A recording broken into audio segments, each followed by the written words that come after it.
Hi, இன்னைக்கு நம்ம லஹரம் ஸ்கூலில் கொடுக்கக்கூடிய ஆக்டிவிட்டி என்னன்னு பார்த்தோம்னா பாஸ்கெட்பால். இந்த ஆக்டிவிட்டி எப்படி பண்ண போறாங்கன்னா, ஒரு டீமாக பண்ண போறாங்க. எதிரெதிர் திசையில் 2 பேர் நிற்பாங்க. அவங்க 2 பேர் கையிலேயே 2 ரோப் கொடுத்து அதில் பாலை வச்சு அந்த பாலை வந்துட்டு ஒரு இடத்துல இருந்து இன்னொரு இடத்துக்கு மூவ் பண்ணி கொண்டு போகணும்.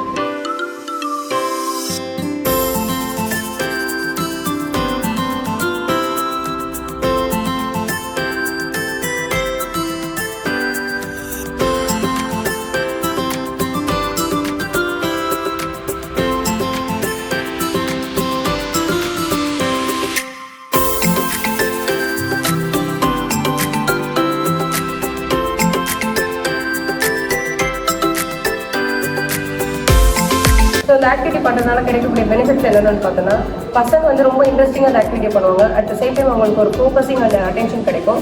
அட் த சேம் டைம் என்னென்ன அப்படின்னா அவங்களுக்கு ஒரு ஃபிசிக்கல் ஸ்ட்ரென்த்தனிங் கிடைக்கிறதுக்கான ஒரு முக்கியமான ஆக்டிவிட்டியாக இருக்குது.